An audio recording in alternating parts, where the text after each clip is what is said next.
Hello students, today we will begin with our very first chapter, matter and its properties. What? Matter and its properties. It is useful for class 10 students also to have the very basic knowledge of the matter. Now, beginning with the definition of the matter, anything that occupies space and has mass is called matter, as you can see in the screen, on the screen. In other words, anything which has mass and volume is called matter.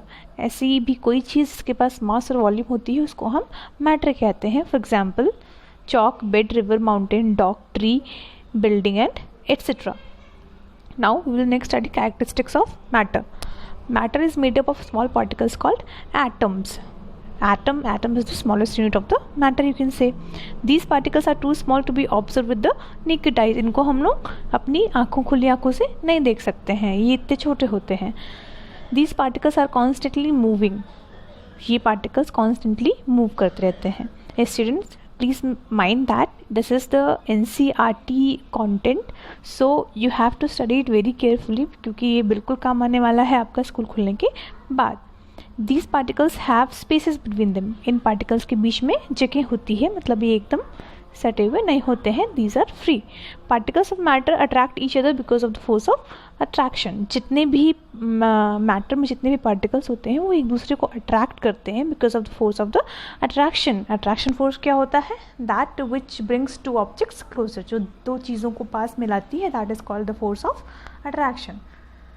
Our next topic is diffusion. Particles of matter intermix on their own with each other. They do so by getting into spaces between the particles. This intermixing of particles of two different types of matter on their own is called diffusion. For example, salt in water, various gases in the air, ink in water. Diffusion comes faster on heating. Now, अब समझते हैं diffusion क्या होता है. Diffusion क्या होता है कि particles अपने आप में intermix हो जाते हैं. कैसे? अभी हमने ऊपर पढ़ा कि जो मैटर में जितने भी पार्टिकल्स होते हैं उनके बीच में स्पेस होता है. तो आप दो पार्टिकल्स को जब मिक्स करते हैं तो उनके बीच में जो स्पेसेस हैं वो फिल हो जाएंगी with the particles of the other matter. ये इंटरमिक्सिंग ऑफ द पार्टिकल्स क्या होता है? अब अपने आप जो होता है, this process is called diffusion. जैसे कि एग्जांपल दिया हुआ सॉल्ट इन वाटर. जब आप पानी में नमक डालते हो तो पानी पीते हो तो उसमें नमक का टेस्ट कैसे आने लगता है? जैसे कि पानी नमक में घुल गया है इसलिए आने लगता है ना.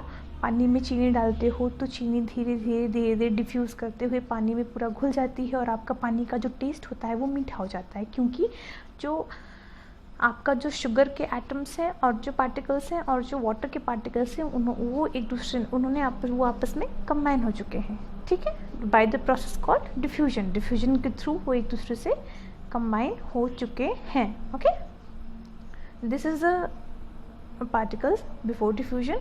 और डिफ्यूजन के बाद देखिए आप कैसे स्पीशीज के बीच में ये जो आपके हैं येलो कलर के पार्टिकल्स हैं ये अलग हैं, रेड कलर के पार्टिकल्स हैं ये अलग हैं. ये आपने मान लिया कि चीनी या नमक डाला हुआ है तो पहले जाता है, उसके बाद डिफ्यूज करते हुए पार्टिकल्स के बीच में ये पहुंच जाता है. So this process is called diffusion.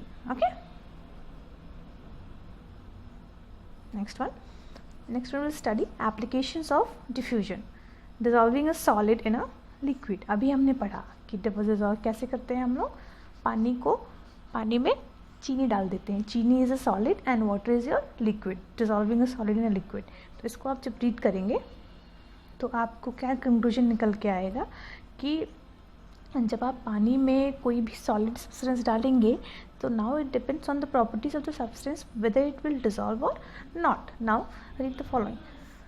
When a crystal of potassium permanganate is placed in the beaker of water, the water slowly turns purple on its own even without stirring. क्या करते हैं जब potassium permanganate KMnO4, potassium permanganate is KMnO4 के crystals आप beaker में रखेंगे तो जो वाटर है वो धीरे धीरे पिंक हो जाएगा. आप बिना हिलाए हुए, without stirring. Stirring is what? हिलाना. बिना हिलाए हुए वो पिंक हो जाएगा. Both potassium permanganate crystal and water are made up of tiny particles. क्योंकि पोटेशियम परमैंगनेट के जो आपने क्रिस्टल्स डाल रहे हैं और जो आपका पानी है वो छोटे छोटे पार्टिकल से मिलके बना हुआ है. When the potassium permanganate crystal is put in the water, the purple colored particles of the potassium permanganate spread throughout the water, making the whole water look purple क्या होता है, जब पोटेशियम परमैंगनेट क्रिस्टल्स आप पानी में डालते हो तो उसके पार्टिकल पूरे वाटर में घुल जाते हैं, जैसा कि हम पहले भी डिस्कस कर चुके हैं। ओके, उसके बाद फिर ये डिसॉल्व हो जाता है, तो इसीलिए आपके जो वाटर के पार्टिकल्स हैं उनके बीच में पोटेशियम परमैंगनेट के जो पार्टिकल्स हैं वो चले जाते हैं by the process of diffusion, तो वो डिसॉल्व हो जाते हैं। इससे क्या पता चलता है, this shows that the particles have spaces between them and are continuously moving on their own. इससे क्या पता चलता है कि जो पार्टिकल्स हैं उनके बीच में स्पेस है और वो अपने आप मूव करते रहते हैं। Okay, now next topic is are mixing of two gases. दो गैसेस को अगर आप मिक्स कर देते हैं तो ओके, नाउ तो वेरी कॉमन एग्जाम्पल जो आप डे टू डे लाइफ में अपने होम हाउसेस में देख सकते हैं, फ्रैगनेंस ऑफ एन इंसेंस स्टिक, अगरबत्ती जिसको कहते हैं, अगर आपने रूम के एक कॉर्नर में जला दिया है तो वो पूरे रूम में फैल जाता है। कैसे, चलिए बताइए कैसे।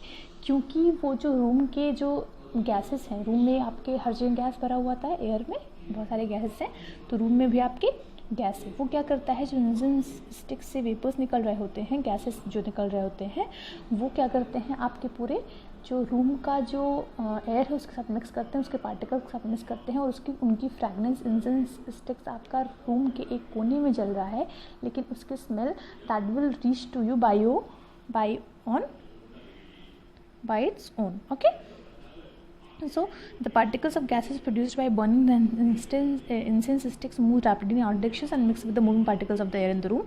This shows that the particles of the matter are constantly moving. देखिए, अब आप ना आप हिले ना अगरबत्ती हिला, लेकिन जो अगरबत्ती की फ्रैगनेंस थी वो आपके पास तक पहुंच गई। क्यों? क्योंकि जो आपके रूम में एयर है वो कॉन्स्टेंटली मूविंग है। ठीक है, अगर एयर मूविंग ना होता तो आप एक कमरे में बैठ के सांस ले रहे होते, थोड़ी देर बाद उस कमरे में सिर्फ कार्बन डाइऑक्साइड हो जाता है, क्योंकि उसका सारा ऑक्सीजन आपने इनहेल कर लिया है और CO2 आपने एक्सहेल किया है। तो the particles are constantly moving, इससे ये पता चलता है। Okay, now we will move little faster. Now next one is Brownian motion of particles given by Robert Brown. क्या होता है ब्राउनियन मोशन, मेरा इसको समझिएगा। द रैंडम और zigzag movement of microscopic particles in a fluid. What is fluid? एक होता है सॉलिड, एक होता है लिक्विड, एक होता है फ्लूइड, जो कि लिक्विड गैसेस और प्लाज्मा से मिलकर बना होता है। Basically fluid comprise of the liquids, gases and the plasma and they cannot resist any shear force applied on them. तो ब्राउनियन मोशन क्या कहता है कि अगर माइक्रोस्कोपिक पार्टिकल्स हैं जो आपके फ्लूइड में हैं और उन पे कंटिन्यूस बम्बार्डमेंट ऑफ मॉलिक्यूल्स हो रहा है फ्रॉम द सराउंडिंग मीडियम, तो वो जो रैंडम और zigzag मूवमेंट होगा आपके माइक्रोस्कोपिक पार्टिकल्स का उस फ्लूइड के अंदर जो है, that is called the Brownian motion. Okay, इस एग्जाम्पल से समझिएगा कि जब हवा चलती है तो जो डस्ट है वो अपने आप उड़ने लगता है। कैसे? कि जो एयर में पार्टिकल्स हैं उस डस्ट से कोलाइड करते हैं, दे आर द बम्बार्डमेंट, मतलब कि ऊपर से उनको बहुत प्रेशर दिया जा रहा है उनके ऊपर से। तो डस्ट जो है, जो एयर में पार्टिकल्स हैं उनके मूवमेंट के कोलिजन से वो एयर के जो पार्टिकल्स में कोलाइड करते हैं डस्ट पार्टिकल के साथ, तो वो मूव करने लगते हैं। That is called your Brownian motion. Now based on the classification of matter, particles हैं based on the basis of classification of matter को 3 चीज़ों के अकॉर्डिंग क्लासीफाई किया गया है। पहला, पार्टिकल अरेंजमेंट, कि कैसे पार्टिकल्स अरेंज होते हैं। दूसरा, कि एनर्जी ऑफ द पार्टिकल्स कितनी है। और तीसरा, पार्टिकल्स के बीच का डिस्टेंस कितना है। ठीक, तो जैसा कि आप सब पहले से जानते हैं कि मैटर के 3 स्टेट्स होते हैं, solid, liquid and gases. Okay, अभी हम इनकी थोड़ी सी प्रॉपर्टीज़ पढ़ लेते हैं। सॉलिड क्या होते हैं? Solids are very closely packed, as you can see in the figure. बहुत ज़्यादा पास इनकी जो पैकिंग, इनके मॉलिक्यूल्स की जो पैकिंग होती है बहुत ज़्यादा पास होती है। लिक्विड्स में क्या होता है, बीच में थोड़ा स्पेस रहता है, और गैसेस में बहुत ज़्यादा स्पेस रहता है। Okay, they are very far from each other. ठीक, सॉलिड्स में जो फोर्स ऑफ अट्रैक्शन होता है बहुत स्ट्रांग होता है। आपके लिक्विड में जो फोर्स ऑफ अट्रैक्शन होता है वो थोड़ा कम स्ट्रांग होता है, लेकिन जो गैस में फोर्स ऑफ अट्रैक्शन होता है वो बहुत ज़्यादा स्ट्रांग होता है, या एकदम नेग्लिजिबल होता है। सॉलिड में फोर्स ऑफ अट्रैक्शन बहुत स्ट्रांग होता है, लिक्विड में कम स्ट्रांग होता है, गैस में एकदम ही कम नहीं होता है, एकदम ही कम होता है, नेग्लिजिबल होता है। Okay, now the next one is kinetic energy. Energy क्या होता है?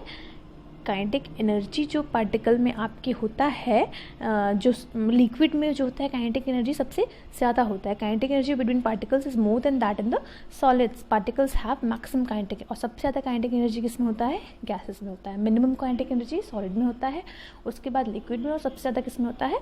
गैसेस में होता है. ठीक. और गैसेस में फोर्स ऑफ अट्रैक्शन नेग्लिजिबल होता है. ओके. सॉलिड्स के बाद डेफिनेट शेप एंड वॉल्यूम होता है. मतलब कि जैसे आपके हाथ में अगर पेन है तो आपके पेन का एक डेफिनेट शेप है, बहुत सारे मॉलिक्यूल्स, बहुत सारे एटम्स से मिलकर आपका पेन बना हुआ है. तो आपके जो सॉलिड्स हैं उनका एक डेफिनेट शेप होगा और वो कुछ स्पेस ऑक्यूपाई करते होंगे, तो उनका डेफिनेट वॉल्यूम है. ठीक है. लेकिन जो आपके लिक्विड है ना, उनके पास डेफिनेट शेप है और ना डेफिनेट वॉल्यूम है. लेकिन तो अगर उनको तुम किसी भी चीज़ में डाल देंगे, आप किसी भी लिक्विड को आप किसी भी चीज़ में डाल देंगे तो वो उसका शेप ले लेगा. जैसे कि लिक्विड पानी को आप बॉटल में डालते हो तो जो पानी उस बॉटल के अंदर का पानी है वो बॉटल का शेप ले लेता है. ग्लास में डालोगे तो ग्लास का शेप ले लेगा. ठीक है. किसी भी आप यूटेंसिल्स में डालेंगे या किसी भी चीज़ में डालेंगे लिक्विड को तो उसका शेप ले लेता है. ठीक है. गैसेस के पास neither have definite shape nor definite volume. ठीक. सॉलिड्स में क्या होता है? डेंसिटी बहुत ज़्यादा हाई होती है और इनमें डिफ्यूजन बहुत कम पॉसिबल होता है. ठीक. इसमें लिक्विड में क्या होता है? डेंसिटी थोड़ा सा सॉलिड से ठीक होती है और डिफ्यूजन हो सकता है. डेंसिटी सॉलिड से थोड़ी कम होती है, डिफ्यूजन हो सकता है. और डेंसिटी सबसे ज़्यादा लीस्ट किस में है? आपके गैसेस में सबसे लीस्ट डेंसिटी है. ओके. सॉलिड्स इनकम्प्रेसिबल हैं. मतलब कि आपके हाथ में फ़ोन होगा अभी या लैपटॉप होगा, उसको आप कंप्रेस करके देखिए, होता है? उसको दबाइए, देखिए दबता है? नहीं दबेगा बिल्कुल भी. So solids are incompressible. Liquids are almost incompressible. Compress नहीं किए जा सकते हैं. ठीक है. और gases are highly compressible. Gases को कंप्रेस किया जा सकता है. Okay. Now we will move to the temperature. Common SI unit of the temperature is common. जैसे हम लोगों का जो टेम्परेचर होता है बेसिकली हम डिग्री सेल्सियस में करते हैं, लेकिन जो उसका SI यूनिट है, SI means system international, the international system of units, जिसको हम SI कहते हैं. ठीक. जो यूनिवर्सली एक्सेप्टेड होता है that is kelvin. Okay. Relation between common unit and SI unit of temperature is क्या होता है? Relation between common unit and SI unit of temperature is 0 degree Celsius is equal to 273 kelvin. Okay. Now will come to the change of state of matter, कि हम लोग matter का state कैसे change कर सकते हैं. एक पहला है आपका बाय चेंजिंग द टेम्परेचर और बाय चेंजिंग द प्रेशर है. इसको आप प्रेशर, इसको आप पूरा रीड कर लीजिएगा. जो कैसे जो मैटर का स्टेट है, physical state of the matter can be inter converted into each other. जैसे कि कोई भी सॉलिड है उसका अगर हम टेम्परेचर चेंज कर देते हैं तो वो लिक्विड में कन्वर्ट हो सकता है. जैसे कि शुगर है, शुगर को आप हीट कर देंगे तो वो चाशनी बन जाती है, थोड़ा सा लिक्विड फॉर्म में हो जाता है क्योंकि आपने उसका टेम्परेचर चेंज कर दिया है. ठीक. Next one is by changing the pressure. कोई चीज़ है, अगर उस पर आप बहुत तेज़ ज़्यादा प्रेशर अप्लाई करते हैं तो भी उसका स्टेट चेंज हो सकता है. तो just read out this is very, it is given in very easy language. Okay, just learn out these definitions to melting point, fusion, latent heat of fusion, latent heat of vaporization. Okay,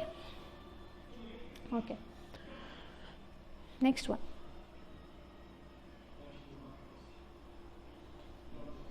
Latent heat of fusion, I can make you understand once. The amount of heat energy required to change 1 kilogram of solid into liquid at atmospheric pressure at its melting point is known as latent heat of fusion. मतलब क्या हुआ कि आपके पास 1 kilo चीनी है. ठीक. उसको liquid form में लाने के लिए एटमॉस्फेरिक प्रेशर कितना लगा है और हीट कितनी रिक्वायर हुई है, वो ही उतनी हीट, मतलब कि वो टेम्परेचर आपको मेजर करना पड़ेगा कि आपका गैस चूल्हा कितना टेम्परेचर पे है. That you have to measure. जब चीनी एकदम मेल्टिंग पॉइंट क्या होता है? मेल्टिंग पॉइंट इज वो एकदम एग्जैक्ट टेम्परेचर होता है जिस पे आपका ऑब्जेक्ट मेल्ट करता है, जिस पे आपका सब्सटेंस मेल्ट करता है. That is non is your melting point. Okay. वो क्या होता है आपका? उस टेम्परेचर और प्रेशर पे आपका 1 किलो चीनी जो है वो लिक्विड में चेंज होगा. That is called your latent heat of fusion. ठीक है. That this is your solid. Energy in the form of heat दिया है तो ये लिक्विड बन गया है. ठीक है. I hope it is clear. Now liquid to gas, you can just read it. Boiling point same हो जाता है जिस पे आपका वाटर बॉयल होता है. At the atmospheric pressure is called boiling point of water is 100 degree Celsius. Just remember this. Boiling point of water is 100 degree Celsius. Next one we will study just latent heat of vaporization. The amount of heat energy required to change 1 kilogram of liquid into a gas at, अभी हमने ऊपर पढ़ा था fusion क्या था, solid को liquid में change करने का. वेपराइजेशन आपका क्या है, लिक्विड को गैस में चेंज करने का. वेपर तभी निकलेगा ना जब आपका लिक्विड गैस में चेंज होगा. जैसे कि पानी को आप बहुत देर तक हीट करते हो तो वेपर्स निकलते रहते हैं और कुछ देर बाद आपका पानी खत्म हो जाता है, because all of the liquid is converted into the vapour. तो आपको इसको थोड़ा सा विजुलाइज करना होगा कि आप चीज़ों को सोचिए क्या होता है. ठीक, तो that is called latent heat of vaporisation. Latent heat of vaporisation. Okay, now same is gas to liquid कैसे कन्वर्ट करेंगे, just you can just read it. In the same way liquids to solid also. Freezing point. ठीक, अब पानी से liquid to solid means liquid here is water. पूरी सब चीज़ों को एकदम विजुलाइज करते हुए चलिए. ठीक है, एग्जाम्पल लेके ले लीजिए और उसको कन्वर्ट करके देख लीजिए, चीज़ें अपने आप समझ में आ जाएंगी. ठीक, लिक्विड यहाँ पे हम पानी ले लेते हैं. सॉलिड में फॉर एग्जाम्पल आपको आइस बनाना है. ठीक है, तो liquid is cool down by lowering its temperature. अब आपको लिक्विड से सॉलिड में मतलब पानी को आइस बनाना है तो फ्रीज होगा. तो फ्रीजिंग क्या हो गया, the change of liquid substance into solid bye lowering its temperature. उसका टेम्परेचर कम करके उसको हमने फ्रीज कर दिया.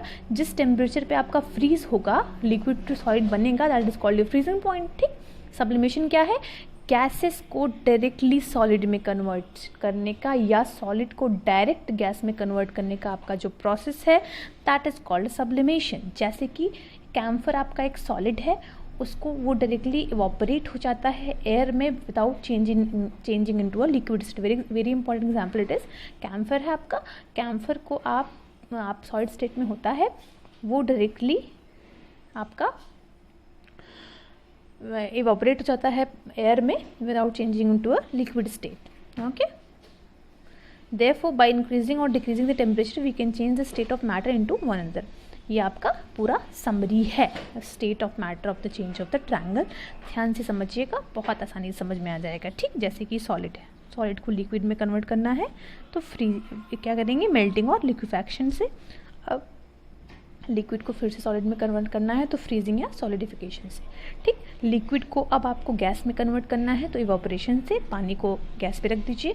अब गैस को आपको फिर से पानी में कन्वर्ट करना है तो कंडेंसेशन की जो बारिश होती है. ठीक है, next one is gas to solid या सॉलिड टू गैस सब्लिमेशन. ठीक, अभी हमने डायरेक्टली पढ़ा था ना कि that which changes its state directly into the gas is called, the process is called sublimation. Okay, next one is effect of change of pressure. Gas to liquid. Gases can be liquefied by applying pressure and reducing the temperature. Means pressure को आप बढ़ा देंगे और temperature को reduce कर देंगे तो आपका जो गैस है वो लिक्विड में चेंज हो जाएगा. ठीक, solid CO2 gets converted directly into gaseous state on decrease of pressure to 1 atm without coming into liquid state. This is the reason that solid carbon dioxide is also known as dry ice. Very important, make the note of that. Solid carbon dioxide is also called dry ice. Okay, next one is our evaporation. That is very easy. The process of conversion of substance from liquid state into a gaseous state at any temperature below its boiling point is called evaporation or vaporization. जैसे कि पानी को आप gas पे रख देते हैं तो वेपर जो निकलते हैं वो इवोपरेट होते हैं. वेपर आपका इवोपरेट हो रहा है, होके एयर में जा रहा है. ठीक है, factors affecting the rate of evaporation is surface area, temperature, humidity and wind speed. Surface area is कितने आपने जो जिस बर्तन में पानी रखा है गर्म होने के लिए, जिस चीज़ में रखा है उसका नीचे का बेस कितना ज़्यादा या कितना कम है. ठीक, next one is your temperature, कितनी तेज़ आप कितना हीट अप्लाई कर रहे हैं. Next one is your humidity, decrease in humidity increase the rate of evaporation. Humidity कम होगी अगर तो रेट ऑफ इवोपरेशन आपका ज़्यादा होगा. Next one is wind speed, and increase in the wind speed increases the rate of evaporation. Okay, evaporation causes cooling. Evaporation क्या cause करता है, cooling. During the process of evaporation, the particles of liquid absorb energy or latent heat of vaporization from surrounding to get converted into gaseous state. This evaporation of energy from the surrounding makes the surrounding cool. जैसे कि our palm feel cool when we put some acetone, nail paint remover, हम जैसे girls को basically पता होगा, nail paint remover जब nails पे लगाती हैं तो ठंडा ठंडा लगता है ना. People sprinkle water on their roofs और ग्राउंड और sunny days to cool the area. आप सब लोग करते हैं, almost everybody does this. Okay, क्या करते हैं हम लोग, थोड़ा सा पानी का छिड़काव अपने छत पे या ग्राउंड में कर देते हैं जब बहुत ज़्यादा गर्मी होने लगती है, तो उससे क्या होता है, थोड़ा सा एटमॉस्फेयर ठंडा हो जाता है. ठीक है, we are able to sip hot tea faster in saucer than ना कप. ठीक है, नेक्स्ट वन इज कुछ इंपॉर्टेंट फिजिकल क्वांटिटीज़ और उनके SI यूनिट्स दिए हुए हैं, that you have to just see. Temperature का केल्विन होता है, बता दिया. लेंथ का मीटर होता है, मास का किलोग्राम होता है, वेट मास का किलोग्राम होता है, वेट का न्यूटन होता है, वॉल्यूम का क्यूबिक मीटर होता है, डेंसिटी का किलोग्राम पर क्यूबिक मीटर होता है, प्रेशर का पास्कल होता है. So that's all for your first chapter. In the next video we will come with the exercise, तो उसको आप ज़रूर देखिएगा जिसमें आपके क्वेश्चन और आंसर्स दोनों होंगे, तो ताकि आप उसको प्रॉपरली नोट्स बना सको. पहले आपको खुद से सोचना होगा, उसके बाद ही आपको लिखना है. Thank you so much.